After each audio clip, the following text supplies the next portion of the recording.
마틴 부버라는 유대인 철학자가 있어요. 이 마틴 부버가 쓴 책 가운데 나와 너라는 책이 있는데, 그 책에서 마틴 부버는 현대를 사는 사람들의 인간관계에 대한 매우 중요한 관점에 대해서 이야기를 해요. 오늘을 살고 있는 대다수의 많은 사람들은 인간관계를 나와 그것, 아이와 이트라고 하는 관계를 형성하며 산다는 것이죠. 나를 중심으로 해서 나의 목적 때문에 너를 만나고, 나의 목적 때문에 너를 이용하고, 나의 목적에 맞지 않으면 너를 버릴 수도 있는 관계, 나와 그것. 사람 너가 인격화되지를 못하고 물격화되어 버린 관계를 가지고 사는데 우리 인생의 비극 혹은 불행이 있다는 거예요. 그래서 사람이 사람을 만나는, 인격과 인격이 만나는 관계는 나와 그것이 아니고 나와 너가 되어야 한다는 거예요. 아이와 나우라고 하는 인격적 관계가 맺어질 때, 다시 말하자면 나는 당신 때문에 존재하고 나는 당신 때문에 의미가 있다, 이런 인식과 자각을 가지고 사람을 만나고 살아가는 것, 그것이 아이와 나우, 나와 너의 관계라고 이야기를 하고 있는 거예요. 나는 당신을 사랑해요. 당신이 너무너무 보고 싶었어요. 당신 때문에 나는 행복해요. 어때요, 여러분? 올 한 해에 여러분은 나와 너의 관계를 이루며 살아오셨어요? 아니면 언제든지 버릴 수 있는 물격화된 나와 그것이라는 관계를 이루며 살아오셨어요? 마틴 부버가 고백하듯이 우리는 모두 영원하신 그분의 모습대로 지어진 존귀한 자들이다 하는 이 인식과 자각을 가지고 사람을 대하고 말하고 행동할 수 있다면, 그렇죠, 우리의 삶은 훨씬 더 따뜻해지고 아름다워지고 부요해질 수 있다는 것이죠. 오늘 우리가 많은 사람들을 만나며 많은 사건들 경험하며 살고 있는데, 나와 그것이라는 관계를 가지고 사는지 나와 너, 너와 나라는 관계를 이루며 사는지 말씀 가운데 깨닫는 은혜가 저와 여러분에게 있기를 바랍니다. 오늘 성경을 보면 하나님의 성전 뜰에서 일어나고 있는, 벌어지고 있는 어쩌면 안타까운 혹은 살벌한 한 사건에 대해서 우리에게 소개해 주고 있어요. 현장에서 가늠하다 붙잡혀온 여인, 사람들은 일제히 몰려들어서 돌을 들어 그녀를 치자고, 율법에 돌을 들어 쳐 죽이는 것이 마땅하다고 살기등등하게 소리를 외치고 있는 현장이지요. 현장에서 가늠하다 붙잡혀온 여자, 만일 여러분이라면 어떻게 하시겠습니까? 많은 사람들이 살기등등한 그 가운데, 그러나 예수님은 전혀 다른 모습을 보여주고 계시지요. 도리어 그 여인을 따뜻하게 맞아주시면서 사랑과 용서를 선포하고 계세요. 왜냐하면 그녀가 어떤 죄를 지었든지 그럼에도 불구하고 본질적으로 그녀는 하나님의 자녀이고 예수님의 가장 소중한 친구이기 때문에 그 살기등등한 현장 속에서도 예수님은 그녀를 따뜻하게 맞아주시며 용서를 선언하고 계시는 거예요. 실제적으로 현장에서 가늠하다 붙들려 와서 많은 사람들에게 둘러싸여 돌로 치자 죽이는 것이 합당하다 하는 그 현장에 있었던 이 여인의 사건을 통해서 오늘 성경은 과연 우리들에게 무엇을 이야기해주고 싶은 것일까요? 오늘 성경의 5절로 7절 말씀을 함께 읽어보시지요. 함께 읽습니다. 시작. 모세는 율법에 이러한 여자를 돌로 치라 명하였거니와 선생은 어떻게 말하겠나이까. 그들이 이렇게 말함은 고발할 조건을 예수를 시험함이로라.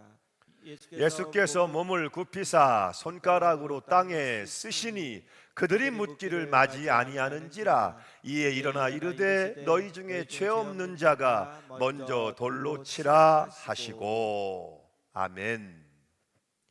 오늘 이 사건을 통해서 주님은 모든 인간이 죄인임을 지적하고 있어요. 예외 없이 저도 당신도 우리 모두가 주님 앞에 죄인임을 지적하고 계시는 거예요. 성경은 결코 죄를 미워하거나 죄를 부인하지 않아요. 오늘 말씀에도 이 여자가 범죄하였고 돌로 치는 것이 마땅하다는 것을 부인하고 있지 않죠. 그래서 예수님은 너희 중에 죄 없는 자가 먼저 돌로 치라고 말씀하고 계시는 것이죠. 예수께서 말씀하고자 하시는 진리가 무엇입니까? 죄에서 자유로운 사람은 단 한 사람도 없다 하는 거예요. 예수님이 모세는 율법을 따라 이런 여자들은 돌로 치라고 명하였거니와 선생은 어떻게 말하겠나이까? 라고 이 여인을 두고 물어올 때 예수님은 몸을 굽혀 가만히 땅에다 뭐라고 글을 쓰고 계셨어요. 아마도 그 순간은 시계바늘 쫓아 숨을 죽이는 긴장된 침묵의 시간이었을 거예요. 만일 예수께서 돌로 치시오 그러면 지금까지 당신이 전해온 사랑을 부인하는 것이 될 것이고, 돌로 치지 마시오 하면 정면으로 모세의 율법을 거부하는 것이 될 것이니, 그런데 그 순간 예수께서는 몸을 굽혀 땅에다 글을 쓰고 계셨어요. 그 긴장된 침묵의 순간 땅에다 뭐라고 주님이 글을 쓰시는데 뭐라고 거기에 쓰셨을까요? 이 대목은 우리가 순전히 상상적으로 될 수밖에 없겠죠.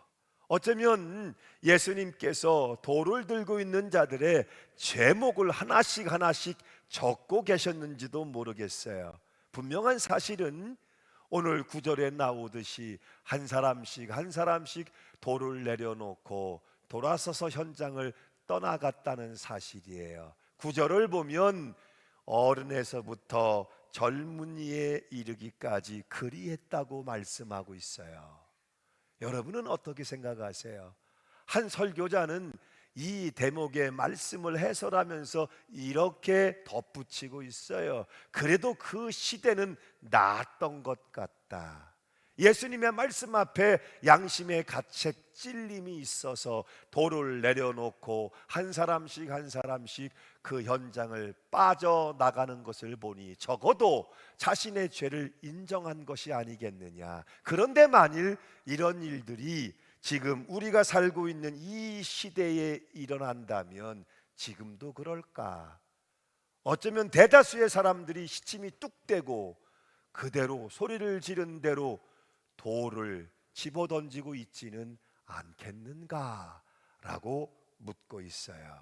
여러분, 사람들이 당연한 자신의 죄를 보지 못하고 다른 사람들의 죄를 지적하는 일에 열을 올리고 있는 이유가 어디에 있을까요?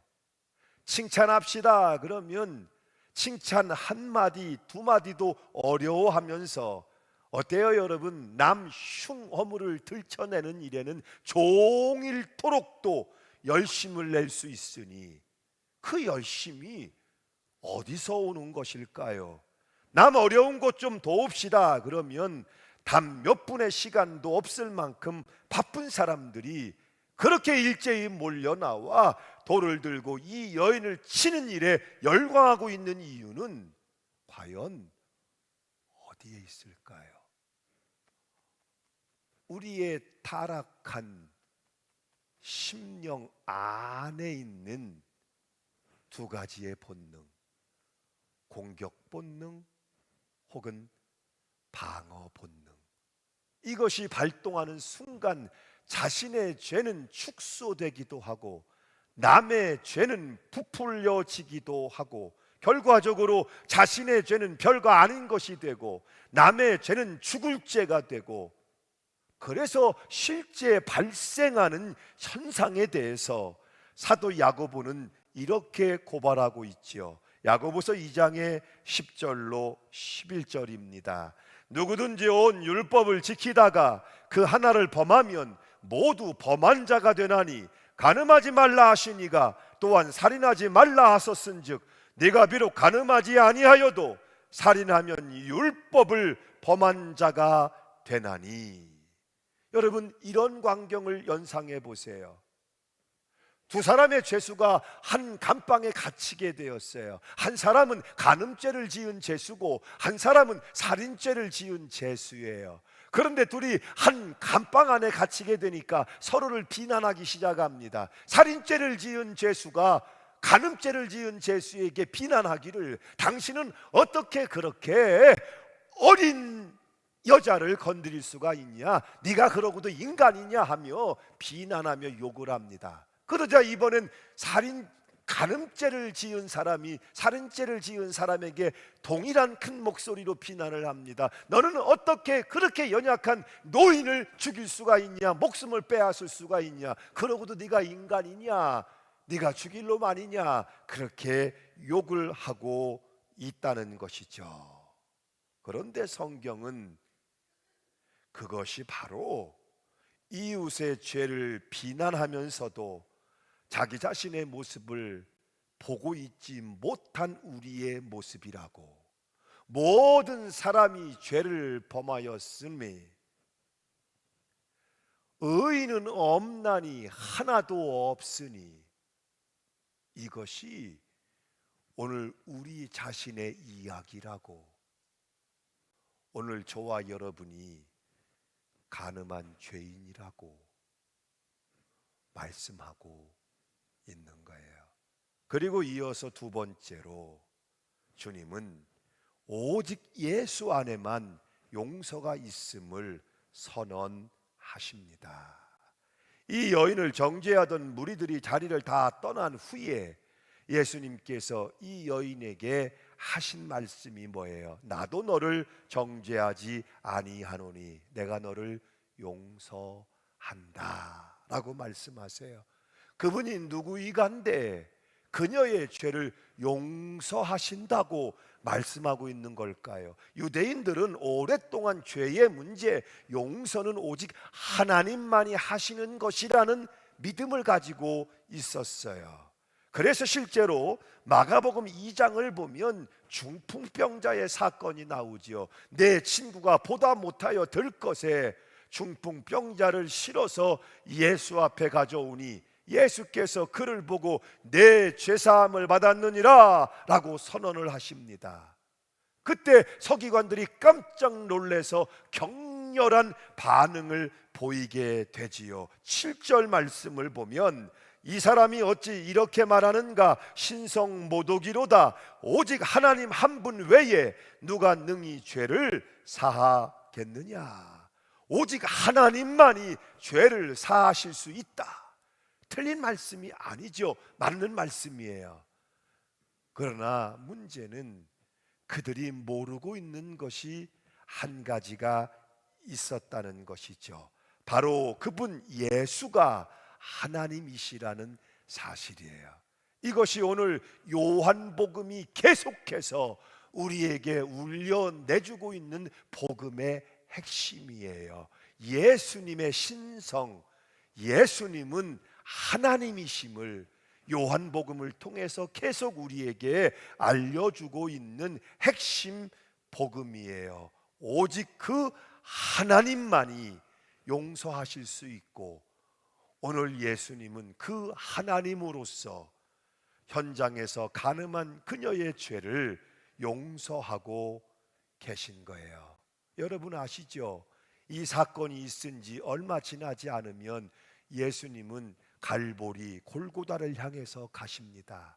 우리의 모든 죄, 이 여인의 죄뿐만 아니라 우리 모두의 죄를 담당하시기 위하여, 십자가를 지기 위하여 갈보리 골고다 언덕을 올라가실 분이에요. 실제로 요한복음은 계속해서 이것을 증거해 주고 있는 것이에요. 말씀이 육신이 되어 우리 가운데 거하심에, 주님은 우리의 죄를 용서하기 위해 세상에 오신 거예요. 보라, 세상 죄를 지고 가는 하나님의 어린 양이로다. 우리가 감당할 수 없는 그 모든 죄들을 어린 양, 희생양, 구속의 제물로 십자가에 드려지기 위해서 예수님은 십자가의 길을 가시는 거예요. 그래서 한 신학자는 말하기를, 나도 너를 정죄하지 아니하노니, 이 말씀을 하시는 그 순간 어쩌면 예수님은 골고다 언덕 그 십자가에 못 박히신 자기 자신을 바라보시면서 이 선언을 하셨을 것이라고 이야기하기도 하고 있죠. 사도 바울은 이 사건을 두고 로마서 8장 1절에서 이렇게 선언하고 있습니다. 그러므로 이제 그리스도 예수 안에 있는 자에게는 결코 정죄함이 없나니. 우리는 모두 죄인임을 말씀하세요. 그리고 그 모든 죄가 예수 안에 용서될 수 있음을 말씀하세요. 그리고 오늘은 이 여인을 통해서 우리에게 말씀하시는 거예요. 나도 너를 정죄하지 아니하노라. 그리고 이어지는 세 번째, 이렇게 용서받은 자에게 새 삶이 주어지고 격려하고 계십니다. 예수님은 이 여인에게 용서를 선언하셨어요. 그러나 그것으로 끝난 것이 아니죠. 용서를 선언하실 뿐만 아니라 그 여인을 그냥 돌려보내지 아니하시고 복음을 덧붙이시죠. 가서 다시는 죄를 범하지 말라. 내가 용서받았다면 그 용서받은 증거로 새로운 삶을 시작하라고 격려하고 계시는 거예요. 그러니까 예수 안에 있는 은총 가운데 용서받는 은총은 소극적인 은총이라면, 용서받은 자가 새로운 삶을 시작하는 것은, 구원받은 삶을 시작하는 것은 더 큰 적극적인 은총일 수 있다는 것이죠. 여러분, 복음이 뭐예요? 주 예수 안에서 우리가 용서함을 받는 것이죠. 왜 용서함을 받아요? 더 이상 죄 가운데 살지 아니하고 거룩한 하나님 자녀의 새로운 삶을 시작하기 위해서 여기에 목적이 있는 거예요. 그래서 그리스도의 복음은 두 가지예요. 성육신, 성탄, 죄인을 불러 구원하기 위해 오셨다 하는 것이요, 그러기에 기꺼이 십자가를 지셨고 부활하셔서 죄를 사하실 뿐만 아니라 부활의 생명, 새로운 구원받은 성도의 삶이 시작되어지도록, 가능해지도록 주님이 새로운 삶의 길을 열어 놓으셨다. 오늘 우리의 믿는 복음의 핵심은 이 두 가지에 있는 거예요. 성육신, 하나님이 세상을 이처럼 사랑하사 독생자를 주셨으니, 할렐루야, 그분이 십자가를 지시고 죄를 사하시고, 그분이 십자가에서 부활하셔서 사망 권세를 깨뜨리시고 더 이상 죄의 사망의 노예로 살지 않는 구원받은 거룩한 성도로 살아갈 수 있는 새롭고 산 길을 열어 놓으시고 인도해 주신다. 그래서 성탄절, 부활절은 데이, 날이 아니에요. 성탄절, 부활절, 절기요 시즌이죠. 구원받은 자들이, 용서받은 자들이 치유받은 자들이 회복된 새로운 삶을 계속해서 살아나가는 것, 여기에 오늘도 예수 사랑, 구원의 깊은 뜻이 있다는 것이죠. 그래서 주님은 오늘 본문에 이어지는 12절에서 이렇게 선언을 하십니다. 나는 세상의 빛이니 나를 따르는 자는 어둠에 다니지 아니하고 생명의 빛을 얻으리라. 새로운 삶은 빛 대신 예수님을 따르는 거예요. 이것이 구원받은 삶이고 이것이 구원받은 성도들의 믿음의 삶이에요. 유명한 화가 가운데 렘프란트가 그린 가늠하다 잡혀온 여인이라는 성화예요. 이 성화를 보면 예수님이 계시고 예수님 앞에 무릎 꿇려진 여자가 있죠. 그리고 인상적인 것은 이 여자에게 밝고 환한 빛이 집중적으로 쏟아지고 있어요. 그 밝고 따뜻한 빛 가운데 이 여자는 용서함을 받고 새로운 삶을 시작하게 되는 거예요. 그리고 또 한 가지 특징적인 것은 그 용서받고 새로운 삶을 시작하는 그 현장에 둘러있는 많은 증인들이에요.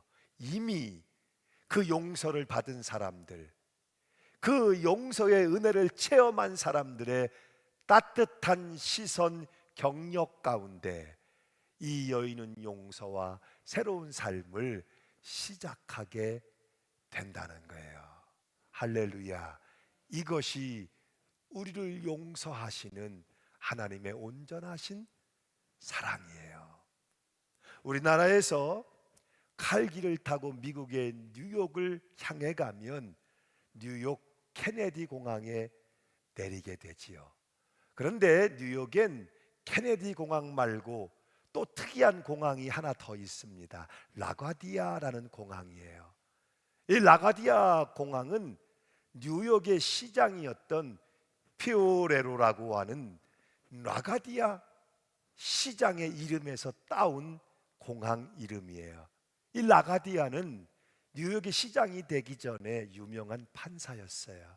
즉결 심판을 아는, 즉결 재판을 아는 담당 판사였습니다. 그리고 그에겐 아주 유명한 일화가 있지요. 그가 판사로 재직하던 어느 해 1935년이었어요.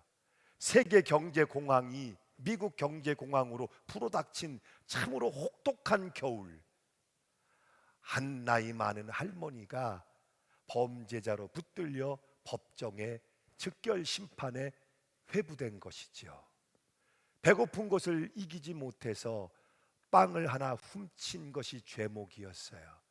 이 할머니에게는 딸이 있는데 그 딸은 병들어 앓아 누운 지 오래고, 못된 사위는 가족을 버리고 도망친 지 오래고, 연일 굶고 있는 두 아이들을 더 두고 볼 수가 없었던 이 할머니가 빵을 훔쳤다는 죄목으로 즉결 심판에 회부되었던 거예요.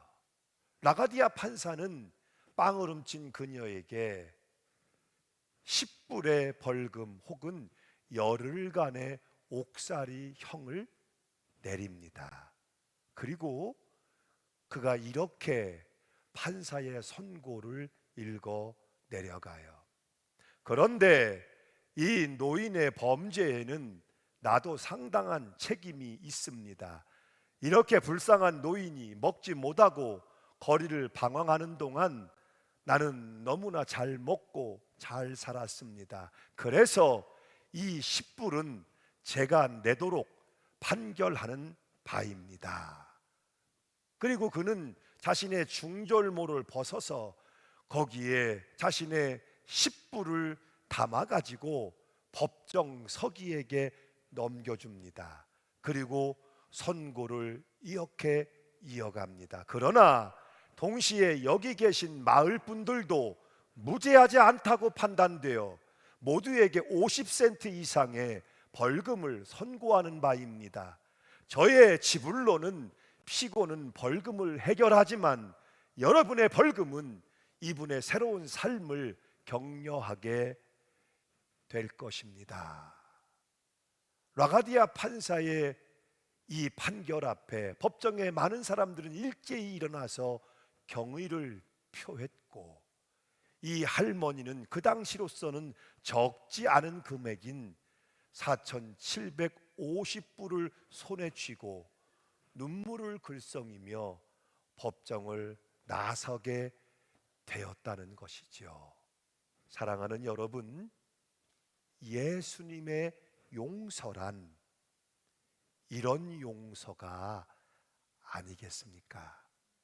그리고 다른 그 누구보다도 그 용서가 필요한 사람은 나의 인생이 아니겠습니까? 오늘 이 용서를 경험한 사람들, 그들이 세상에 나가 이 용서를 전할 수 있다면 오직 예수 안에만 참된 용서가 있습니다. 오직 예수 안에만 참된 새로운 삶이 있습니다. 오늘 저와 여러분이 그렇게 경험하고 그렇게 전할 수 있는 주 예수 사랑의 종들이 되시기를 간절히 축원합니다. 아멘. 함께 결단하며 찬양하시죠.